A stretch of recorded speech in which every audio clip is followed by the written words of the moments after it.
সুবহানাল্লাহ। ও জিবরাইল যাও, এই দৃশ্যটা দেখতে আমি আল্লাহর বড় ভালো লাগছে।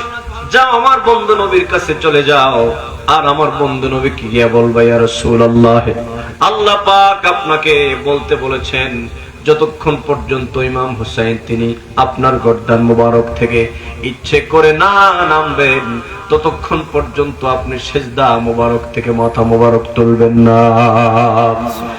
রিওয়ায়াতের মধ্যে এসেছে নবীজি ৭১ বার মতান্তরে ৭৩ বার সুবহান রাব্বিয়াল আলা বলেছেন, আর ইমাম হুসাইন তার গর্দান মুবারকের উপরে বসা আছেন। শেষ পর্যন্ত ইমাম হুসাইন নামলেন, আল্লাহর হাবিব তিনি মাথা মুবারক উঠালেন, কোন সুবহানাল্লাহ।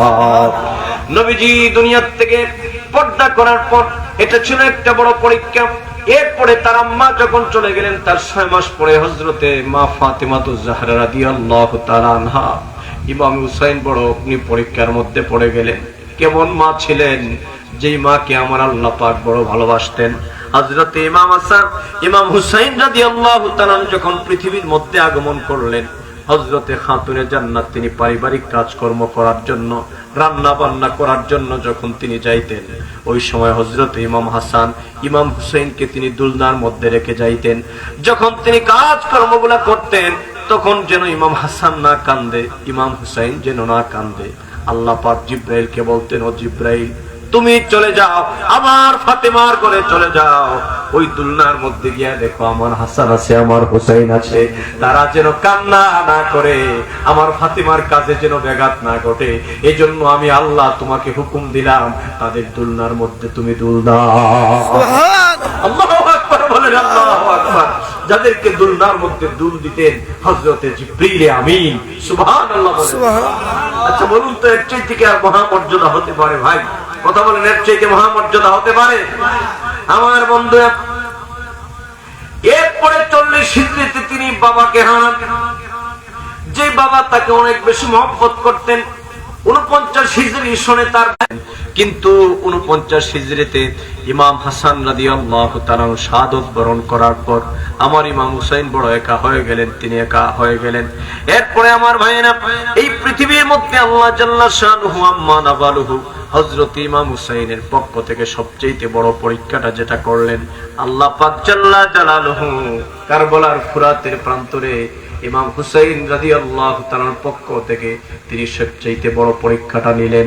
আর সেই বড় পরীক্ষার মধ্যে আমার ইমাম হুসাইন আল্লাহর দরবারে তিনি পাশ করেছেন, কোন সুবহানাল্লাহ।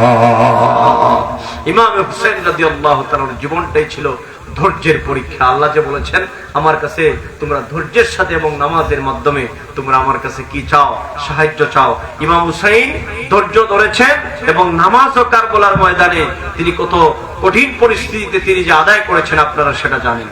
আমার ভাইরা, ৬০ হিজরিতে যখন হযরতে আমিরে মুয়াবিয়া রাদিয়াল্লাহু তাআলা যখন ইন্তেকাল করলেন, তখন আমার বন্ধুরা মুসনদে আসীন হলো উনার পুত্র ইয়াসির। কথা বলেন, কে? ভালো করে শুনেন, ওনার পুত্র কি? ইয়াজিদ। মূল কারবালার টার্নিং পয়েন্টটা এখান থেকে শুরু, মূল ঘটনাটা। হযরতে আমিরে মুয়াবিয়া রাদিয়াল্লাহু তাআলা আল্লাহর নবীর জলিলুল কদর সাহাবী ছিলেন, যিনি কাতিবে ওহী ছিলেন। নিঃসন্দেহে তিনি একজন আল্লাহর নবীর সাহাবী ছিলেন, তাতে কোনো সন্দেহ নাই। কিন্তু তার ছেলে ইয়াজিদ, দুষ্ট ইয়াজিদ ছিল, দুষ্ট দুরাচার।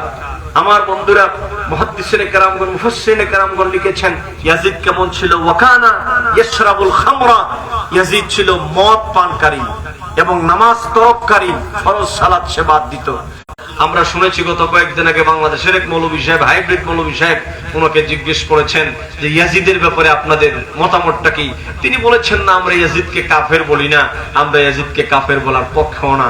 আমরা বলি, মৌলভী সাহেব, ইয়াজিদের পক্ষে তৈনায়া বিনায়া, আপনারা ইয়াজিদের পক্ষে গোলামি করার কোনো দরকার নাই, সরাসরি বললেই হয় যে আমরা ইয়াজিদের উত্তরসূরি। ঠিক কথা বলো, কথা বলো, ঠিক কিনা? বাংলাদেশের দুইটা নাম আমার দেশের মানুষ কোনোদিন রাখে না, একটা হচ্ছে ইয়াজিদ আর একটা আবু জেহেল। কি কথা বলে রাখে?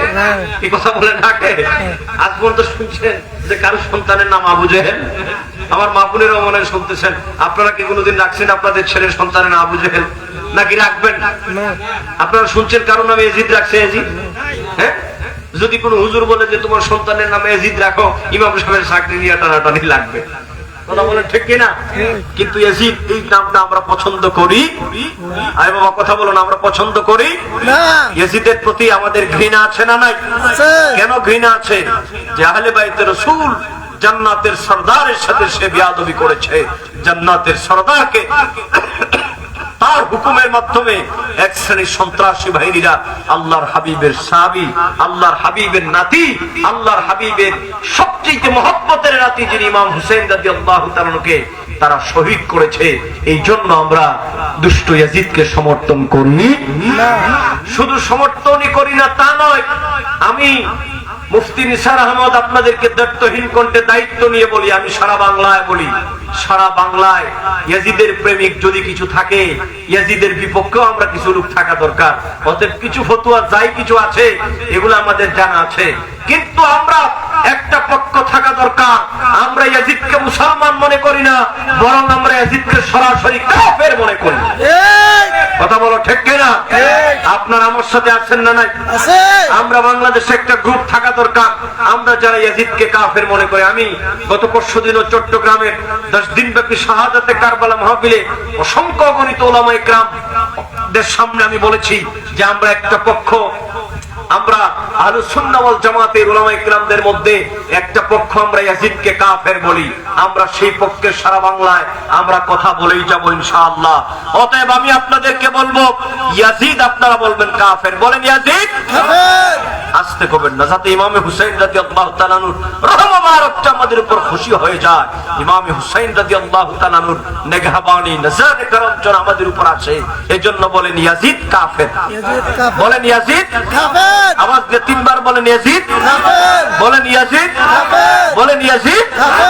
ইয়াজিদের সাথে আমাদের কোনো সম্পর্ক নাই, আর ইয়াজিদের সাথে যে মৌলবীরা সম্পর্ক রাখবে এদের সাথে আমাদের কোনো সম্পর্ক নাই। মৌলবী তুমি বল্টু মিয়া আর কদ্দুর মিয়া, তুমি কদ্দুর মিয়া মৌলবী হইছো মিয়া, তুমি তো আহলে বাইতের রাসূলের কদমের ধুলা তো দূরের কথা, আহলে বাইতের রাসূলদের গোলামদের কদমের ধুলার সমানও না। কথা বলো না ঠিক কিনা? অতএব তুমি মৌলবী বাংলাদেশে এসে নতুন করে আমাদেরকে ইয়াজিদের মোহব্বত শেখানোর দরকার নাই। তুমি নিজে নিজে বলতে থাকো ইয়াজিদ তোমার বাপ দাদা সদ্য গোষ্ঠীর ইমাম যদি হয় আমাদের কোনো অসুবিধা নাই, কারণ আল্লাহ জাহান্নাম বানাইছে, জাহান্নামও তো ভর্তি হইব। কথা বলে সব যদি জান্নাতে চলে যায় জাহান্নামে যাবে কারা? অতএব ইয়াজিদকে তোমরা পারলে তোমরা বলো, কিন্তু আমরা আমাদের বক্তব্য স্পষ্ট, আমরা ইয়াজিদকে মুসলমানই মনে করি না। আমরা বলি ইমাম হুসাইন আহলে বাইতের সদস্য, নবীজির প্রিয় নাতি ইমাম হুসাইনের গলায় যার নির্দেশে ছুরি দেওয়া হয়েছে সে কোনদিন মুসলমান হতে পারে না, পারে না, পারে না। অতএব নিঃসন্দেহে ইয়াজিদ কাফের। আল্লাহ যেন আমাদেরকে এই বিশ্বাসের উপর ইস্তেকামত থাকার তৌফিক দেন। সবাই পড়েন আমিন। কষ্ট হচ্ছে? কথা বলেন না, কষ্ট হচ্ছে? আমি আর দেরি করবো না।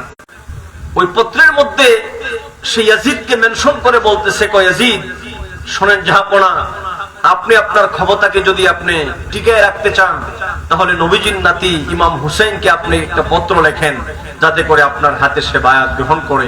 ইমাম হুসাইন যদি আপনার হাতে বায়াত গ্রহণ করে তাহলে আপনার ক্ষমতা চিরস্থায়ী থাকবে, আপনার ক্ষমতা কোনোদিন বদলাবে। কথা বুঝেন? ভালো করে বুঝেন, বুঝতেছেন আপনারা? মানে ইয়াজিদ ক্ষমতায় আসার পরে মক্কার গভর্নর ইয়াজিদেরই দেওয়া, সে বলতে লাগলো, ইয়াজিদ আপনি ইমাম হুসাইনকে আপনার হাতে বায়াতের জন্য আপনি বলেন, ইমাম হুসাইন যদি আপনার বায়াত হয়ে যায়, আরেকজন আব্দুল্লাহ ইবনে জুবাইর, আরেকজন আব্দুল্লাহ ইবনে ওমর রাদিয়াল্লাহু তাআলা আনহু, এই তিনজনের কাছে চিঠি পাঠিয়ে দিল ইয়াজিদের পক্ষ থেকে। বলা হলো, ও ইমাম হুসাইন, ও ইমাম হুসাইন, আপনি ইয়াজিদের হাতে বায়াত গ্রহণ করেন, আপনি নিরাপদ থাকবেন, ইয়াজিদও তিনি তার শাসন ক্ষমতা তিনি পরিচালনা করতে পারবেন। এই কথা বলে ইয়াজিদের পক্ষ থেকে ইমাম হুসাইন রাদিয়াল্লাহু তাআলার হাতে চিঠি দেওয়া হলো, কাছে চিঠি দেওয়া হলো। চিঠিটা পাওয়ার পর ইমাম হুসাইন রাদিয়াল্লাহু তাআলা চিঠিটা পড়ে যখন তিনি দেখতে পেলেন ইয়াজিদের পক্ষ থেকে ইমাম হুসাইন রাদিয়াল্লাহু তাআলাকে বায়াত হওয়ার জন্য নির্দেশনা প্রদান করা হয়েছে, সঙ্গে সঙ্গে ইমাম হুসাইন আল্লাহু আকবার বলে দাঁড়িয়ে যান আর বলেন, রে দুষ্ট দুরাচার ইয়াজিদ, সে আমাকে তার হাতের মধ্যে বায়াত হওয়ার জন্য বলেছে, সাবধান সাবধান। আল্লাহ, এটাই ছিল মূলত ইয়াজিদের সাথে ইমাম হুসাইন রাদিয়াল্লাহু তাআলা কারবালার মূল টার্নিং পয়েন্ট। কথা বলেন, কথা বলেন ঠিক কিনা? আর আমার দেশের এক শ্রেণীর মৌলবীরা আছে, অথর্ব মৌলবীরা আছে আমার দেশের এক শ্রেণীর। এই অথর্ব মৌলবীরা কি বলে? অথর্ব মৌলবীরা বলে কি বলে, কই ইমাম হুসাইন রাদিয়াল্লাহু তাআলা নাকি ক্ষমতার জন্য ইয়াজিদের সাথে লড়াই করেছে। 12টা 5 পর্যন্ত তাহলে তো সময় শেষ হয়ে গেছে আমার ভাইরা। হ্যাঁ কত? তাহলে 5 মিনিট আছে আমার ভাইরা। ইমাম হুসাইন রাদিয়াল্লাহু তাআলা ব্যাপারে যে ইমাম হুসাইন যদি তিনি বায়াত গ্রহণ করেন, তার সাথে যারা আছে অনুসারী সবাই বায়াত গ্রহণ করলে ইয়াজিদের দুষ্কর্ম আর অপকর্ম যা আছে এর বিরোধিতা করার কোন ব্যক্তি পৃথিবীতে থাকবে। এটা ছিল মূল পয়েন্ট আমার ভাইয়ের। পয়েছেন আল্লাহর হাবিবের নাতি হযরত ইমাম হুসাইন রাদিয়াল্লাহু তাআলা মদিনার ডেপুটি গভর্নর আল্লাহর হাবিবের নাতি ইমাম হুসাইন রাদিয়াল্লাহু তাআলা কে বললেন, ওগো ইমাম হুসাইন আপনি বায়াত গ্রহণ করেন ইয়াজিদের হাতে, কারণ ইয়াজিদ হচ্ছে দুর্দণ্ড প্রতাপশালী একজন ব্যক্তি। আপনি বায়াত গ্রহণ করেন, বায়াত গ্রহণ না করলে পরে আপনি এইদের হাতে বায়াত গ্রহণ করার জন্য কিন্তু সাবধান হয়ে যাও। ইয়াজিদের হাতে আমি বায়াত গ্রহণ করতে পারি না। যে আল্লাহ পাকের হুকুমকে অমান্য করে, আমার রাসূলুল্লাহ শান মানে যে ব্যক্তি আঘাত করে, তার হাতে বায়াত গ্রহণ করতে পারি না। অতএব তোমাদের সাথে আমার যুদ্ধ করার কোনো প্রয়োজন নাই, তোমাদের সাথে বিদ্রোহ করার কোনো প্রয়োজন নাই। তোমরা যদি আমাকে মদিনাতুল মুনাওয়ারায় শান্তিতে থাকতে না দাও, আমি হিজরত করে মক্কাতুল মুকাররমায় আমি চলে যাব। আমার ভাইরা, এবার হযরত ইমাম হুসাইন রাদিয়াল্লাহু তাআলা পরিবারের সঙ্গী সাথীদের কাছে গভীর রাতে তিনি বললেন, ও আমার পরিবারের লোকেরা, ইয়াজিদের বাহিনীরা আমাকে বলতেছে তার হাতে যেন আমি বায়াত গ্রহণ করি, কিন্তু সেটা তো আমার পক্ষে কখনো সম্ভব নয়। আমি